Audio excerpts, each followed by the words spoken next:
예.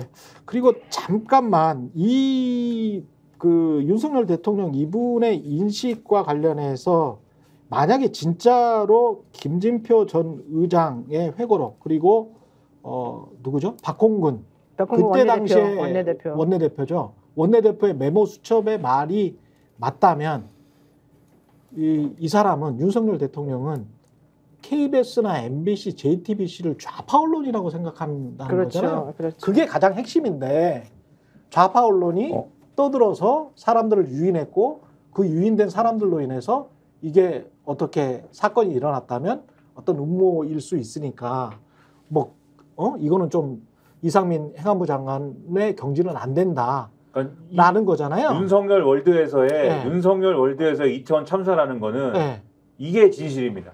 KBS, MBC, JTBC 등이 아무것도 볼 것도 없는 이태원이라는 데에다가 사람들이 가도록 유도 방송을 했어요.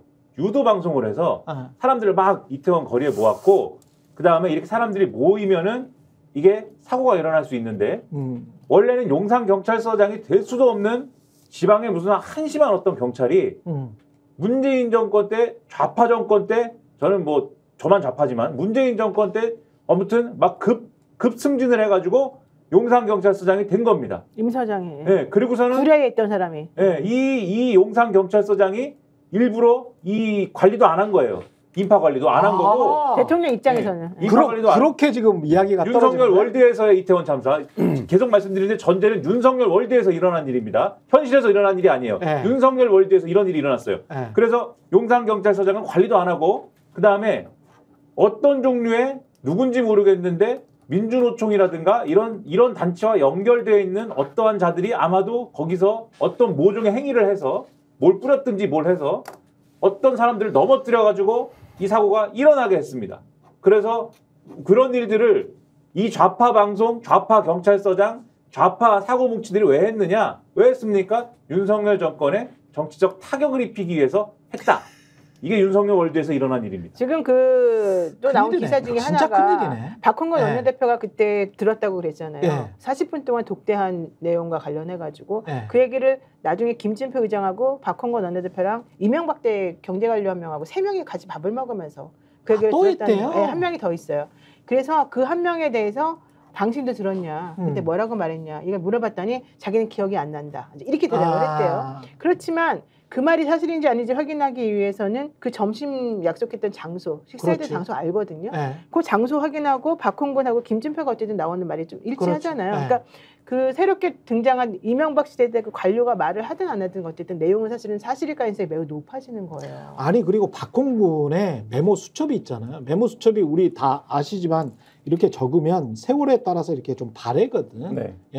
다 바래고 이거 충분히 감정을 할 수가 있어. 근데 놀랍게도 언제 때 건지. 놀랍게도 박홍근 의원이 요거를 스마트 기기로 적었습니다. 아 스마트 기기로? 근데 그거는 다 남지 그러면. 나오지, 그렇죠. 시간이. 열어보니까 이게 예를 들면은 만약에 급하게 뒤에 가서 적은 거면은 날짜가 막 최신 날짜가 되거나 수정 내역이 있거나 이래야 되잖아요. 그렇지 않습니다. 앞뒤로 새로 적은 그러니까 그 당시에 계속 이 스마트 기기에다가 자기 연설문이나 이런 것들을 계속 적었어요. 그러니까 쌓인 여러 가지 얘기들의 중간에 있는 얘기예요, 이게. 그러면 이거는 조작의 가능성이 없잖아요. 없어요.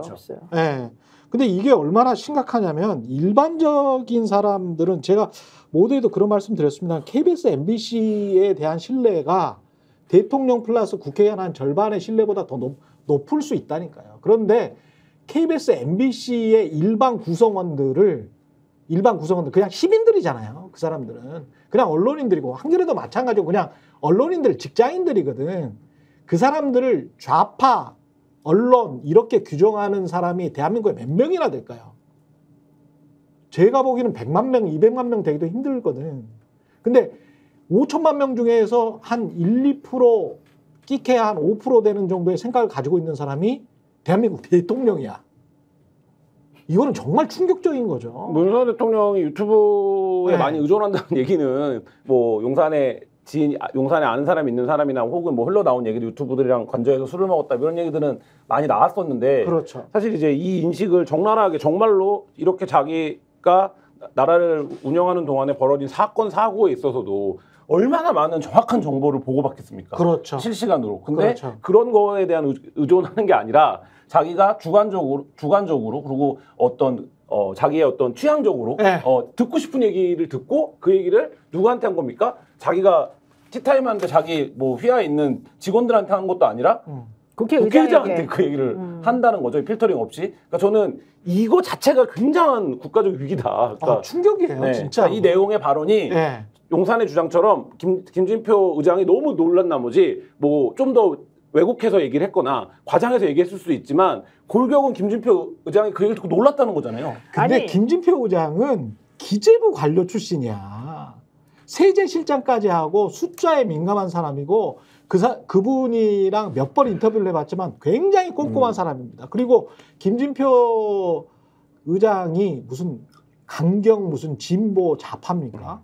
보수적이죠. 온건 합리 보수 관료 출신이에요. 일단 합리는 빼주세요. 네, 일단 온건 보수적인 분이에요. 굉장히 보수적인 분입니다. 그리고 스스로가 기독교 신자로 지금 현재 장로고 그런 사람이 이 회고록에다가 본인이 국회의장 퇴임하고 그래서 회고록에도 거짓말을 써? 참고 참아서 보면은 박홍근 의원이 적어놓은 거랑 비교를 해보면 참고 참아서 손땀을 해서 쓴 거잖아요. 회고록에도. 아니 게다가 그날 점심 먹은 사람 중에 아까 경제 관료 있었다 그랬잖아요. 그 사람이 물어봤대요. 하도 어이가 없어가지고 이거 진짜 사실이냐. 그랬더니 김진표 의장이 내가 왜 거짓말하게 하냐면서 오히려 화를 냈다는 거예요. 그때 당시에. 그러면서 대통령을 다시는 만나고 싶지 않을 정도로 이런 사람이 뭐 대통령이냐 이러면서 그러니까 정남이가 떨어졌다고. 실제로는 김진표 의장은 실제로는 너무나 충격을 받았는데 회고록에는 낮추고 톤을 낮춰 쓴 거예요. 그거는 그렇지. 화장을 의식해서 회고록에는 좌파 언론도 없어. 그렇죠. 네. 그래서 그것만 딱 쓴 건데 네. 근데 이게 뭐냐면은 윤석열 대통령이 아까 김환 기자 말씀하셨지만은 자기들끼리 떠든 얘기가 아니고 국회의장한테 한 거잖아요. 현직 국회의장한테. 그렇죠. 그렇다라는 얘기는 그러니까는 이거를 저 사람도 알아들을 얘기하라고 하는 생각으로 한 거잖아요, 지금. 그렇죠. 그러니까 이거를 우리 심리학에서 뭐라고 그러냐면은 우리 심리학? 현실 검증력이 떨어졌다고 그래요. 현실 검증력이 떨어져 있는 상태다. 네. 이것은 위험합니다. 위험한 것입니다. 그래서 심리 상담을 받으셔야 된다. 아니 게다가 더 중요한 건 이날 이때 왜 국회의장이 대통령에게 그런 걸 말했냐면 국민의힘 사람이 자기한테 부탁했다는 거잖아요. 네. 이상민 장관 해임 좀 시켜달라고. 그걸 부탁하러 간 자리에서 그 얘기를 한 5분 정도 했더니 대통령이 40분 동안 반박하면서 그런 얘기를 했다는 거예요. 이게 더 충격적인 거 아니겠습니까? 국민의힘 사람이 이상민 장관을 해임시켜달라. 그러니까 이상민도 사실 그때 당시 나 사퇴하겠다고 말했는데 그걸 안 받아준 거예요. 국민의힘 사람들도 이 사람을 사퇴해야 된다고 생각했는데 대통령한테 안 먹히니까 국회의장 당신이라도 말해달라. 이렇게 했다가 여기까지 온 거예요 지금. 근데 대통령 60 넘으셨죠. 60 넘으신 61년생인가 그러니까 60 넘은 넘으신 것 분이 같은데. 어떤 본인의 갑자기 인지 능력이 좋아지거나 네. 성격이 바뀌거나 아니면 분별력이 생기거나 그런 경우가 있습니까? 뭐 그렇게 말하면 안 되지. 나이를 인상적으로 봐야 가지고. 되니까 모르. 저는 이런 느낌이 들었어요. 예를 들면 세월호 참사 났을 때 안타까운 일이지만 박근혜 대통령이 7시간 만에 나타나서 구명조끼를 입고 있었는데 그렇게 구하기가 어려웠습니까? 라는 질문을 하면서 이게 뭐지? 이런 국민들이 온 충격을 받은 거잖아요. 그렇죠. 근데 지금 윤석열 대통령의 이 발언도 그 월드에 살고 있는 거예요. 그러니까 말하자면 김민하 평론가 말대로 그러니까 아무도 그렇게 생각하지 않아요. 아무도 그렇게 생각하지 않는데 본인은 너무나 진지하게 그 얘기를 지금 국회의장에게 했다는 거잖아요. 저는 이거 자체가 굉장한 좀 위기라고 봅니다. 그러니까 그리고 이거가 지금 그 이후에 대통령실에서 그 말을 했다는 건지 안 했다는 건지 김진표 뭐 국회의장이 거짓말했다 이거 방어가 안 되고 있거든요. 그러니까 수습도 안 되고. 정말 벌거벗은 임금이라고 생각이 드는 게 이번에 정진석 대통령 비서실장을 비롯해서 그 사람들이 나와가지고 최이병 사건과 관련해서 전부 부인하고 거짓말, 사실상 저는 거짓말이라고 판단하는데 그렇게 이야기를 하는 걸 보면 대통령 앞에서는 얼마나 대통령의 말에 관해서 단 한마디도 못하고 어떤 지적도 못하고 어떤 경고성 메시지도 못 내고 그냥 굽신굽신만 하고 있을까.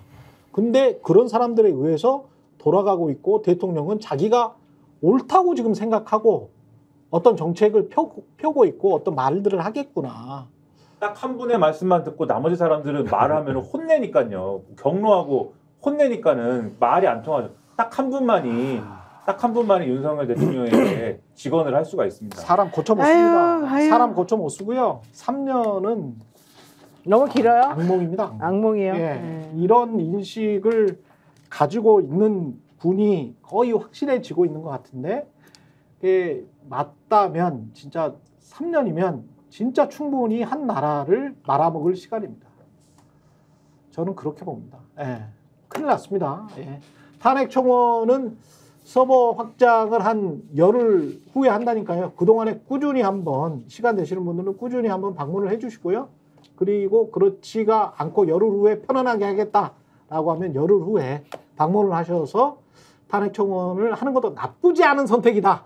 예, 국민 투표하듯이 한번 해보자 라는 생각을 하면서 여기까지 정치본색 하겠습니다. 구독과 좋아요 부탁드리고요. 저희가 얘기할 때 오셔가지고 라이브로 관전하시기 바랍니다. 반드시 주변 사람들 데리고 오시기 바랍니다. 구독, 좋아요, 알림 설정 해주시기 바랍니다. 좀 살려주십시오, 저 좀.